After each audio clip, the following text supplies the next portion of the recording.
Welcome, morning, folks. Welcome to the last week of class. Hope y'all had a nice Easter weekend and enjoyed the time away from class.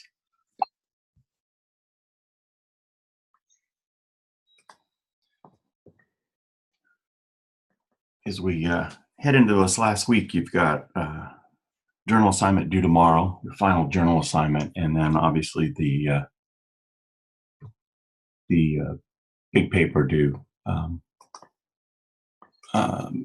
a week from Sunday, doing May 5th. Yeah, May 5th, your frames paper due.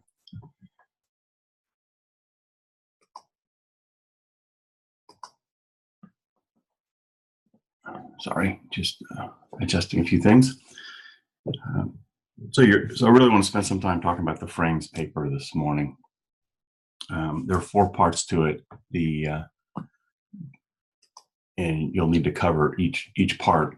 So you want to make sure you read the instructions carefully. The instructions tell you about the format requirement, the content requirements, and then the 4 parts. You want to make sure you cover those 4 parts in full. Those 4 parts might actually be good headings. I wouldn't use part 1, part 2, part 3 as a heading, but use those as a guide to what your sections of your paper will be. Part 3 is an analysis of the organizational problem, and you want to make sure you're actually doing analysis. Students can tend to kind of revert to just telling or retelling the story as opposed to analysis.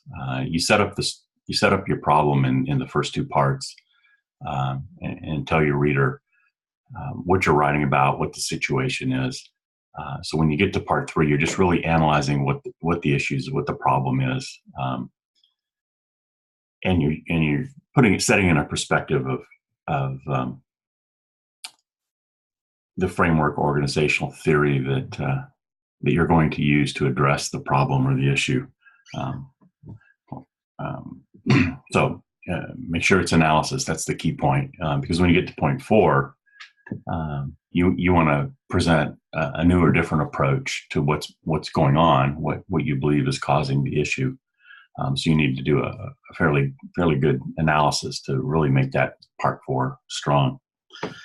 The paper is 5 to 7 pages, minimum 7 pages, minimum 5 pages, maximum of 7 pages. Don't exceed 7 pages. The page count is from page 2 after your title page until your conclusion, the end of your conclusion. It doesn't include your citation pages. Also, quotes don't count in your page count, since quotes aren't your work. They're just other people's work you've copied in. You can use quotes, but it just means you have to write more.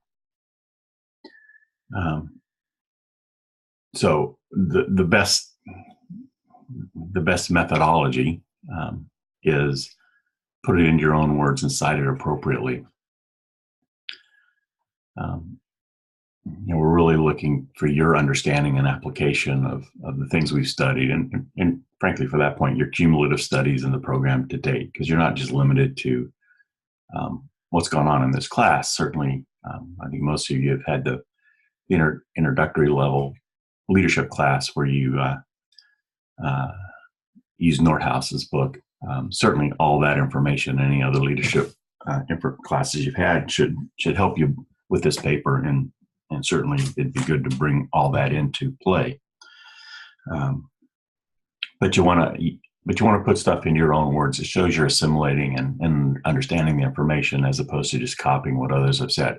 Now, if there's some seminal work, a statement from a seminal author, like if you're quoting Greenleaf in a sentence or two, and it's just no better way to say it than the way Greenleaf did, or Burns or anybody else, that's appropriate. But again, those don't count in your work, in your total page count. So just be mindful of that to make sure you at least get to the minimum. Although I don't think you'll have a problem getting to the minimum on this paper.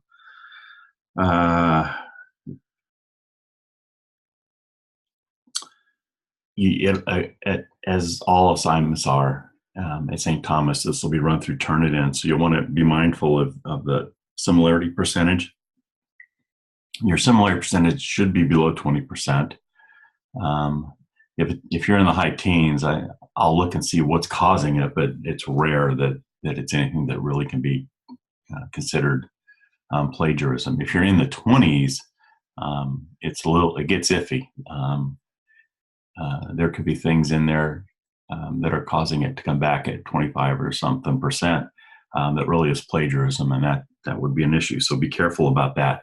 Anything over 30% is considered plagiarism. So if you submit your paper and it comes back 30%, you might want to redo some things before you finalize it. So it'd be good not to wait to the last minute to submit your paper. It'd be good to give yourself some time to get it submitted. If there's an issue with that similarity, you can deal with it. So just keep that in mind. One strange thing, and I don't know why it's done on this assignment, but that's just the way the assignment's set up. This assignment and this assignment only, your name is the running head. So I've been telling a number of you over the length of this class that your title and your running head are to be the same. Generally, that's true if you're writing for publication or your dissertation or whatever. Your name will not be your running head, but for this paper, it is. So you'll have your name in the running head. It still has to be formatted like a running head, even though it's your name. But your title on your title page and then on page 2 will be different than the running head. So just keep that in mind. That's something that's a little different. It's in the instructions. Just don't want you to overlook it. Again, I'm not sure why they do that for this assignment, but that's the way it's set up. So that's what we're going to do. You want to make sure you're applying all the feedback you've received on your assignments to date. If you've had feedback about checking or correcting formats for citations or references or just the style, the format of the paper in general, you want to carry that forward. There is a fair amount of points assigned to this in this assignment given for APA style and citations and reference formats in use. So you want to make sure you're doing them correctly. So be sure to apply the feedback you've gotten when you do this final paper. And also, as usual, keep your APA manual handy. Chapter 6 and 7 are always useful and needed when you're writing a paper. You'll want to consult that to make sure you're getting those formats correct, getting things in the right place and in the right format. That's probably about it for the paper. Really, this is the cumulative paper for the class. So hopefully you enjoy writing it, bringing together everything from the class, and again, everything cumulative in your course of study to come up with this analysis of a problem. That's really kind of the essence of change in leadership, is identifying issues that need to be changed and then identifying the root causes and what the best way to address it is, and then coming up with your plan for change and affecting change. Easier said than done, but it is the essence at some level of what leadership's about. If there's no change, there's really no leadership. We're just all managing and trying to be efficient and effective. But leadership really drives change. So hopefully you'll find a problem that you find interesting, or at least that you're in the midst of or have been in the midst of, and you can analyze that and bring these things together to build an understanding of how you approach these things and how we really apply them. Because at the end of the day, we're not just trying to learn stuff to have a bunch of knowledge. We're really want to learn how to lead and how to apply these things in our daily situations, from our personal life to our professional life to our social life. The whole point is, how do we apply this stuff? And that's what this paper hopefully drives you to, understanding an application, and how all these things can matter in our lives, and really what the point of it all is. It's fun to study things, but at the end of the day, it's a lot more fun to affect change and do things that are positive in our lives, in our organizations, and really in our communities and our society. And this stuff we're studying in this course of study in the world of leadership is the key to all of that. It's really the foundation for how all that happens and how we need to address things. So If you have any questions throughout the week, by all means, send me an email. Let me know what your questions are, and we'll address them. And really, I hope you've enjoyed the class. I know we're all working adults with very busy schedules. I know it can be tough to get some of this work done, but I appreciate the effort you've all put out. I think you've all made great progress, and I hope you continue to do that in your course of study as you finish up the coursework you have and ultimately finish up your dissertation and are conferred with the title of doctor. I've been through it, so I know what you're doing. I know how hard it is.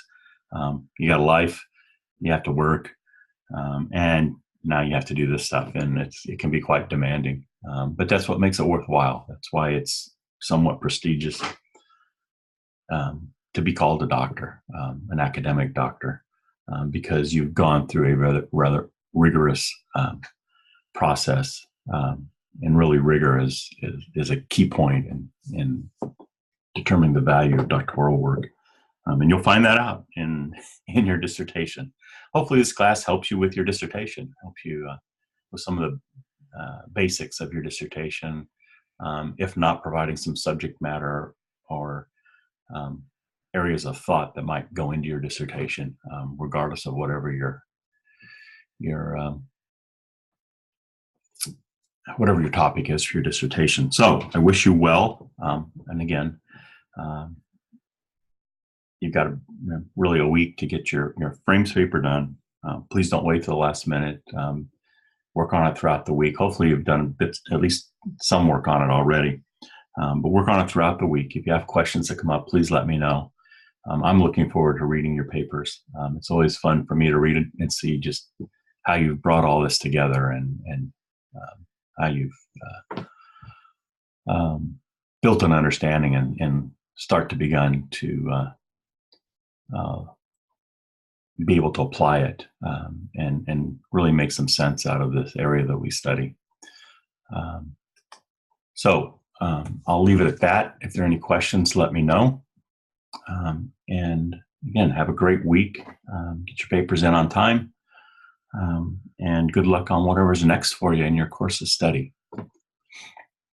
Thank you so much, Doctor. I appreciate all your help and your feedback throughout this course.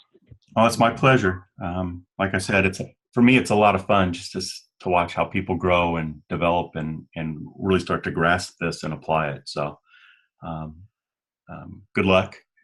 Good luck on your frames paper. And again, good luck as you move forward in this somewhat arduous process to become a doctor. Yeah, thanks again. All right. Have a good week.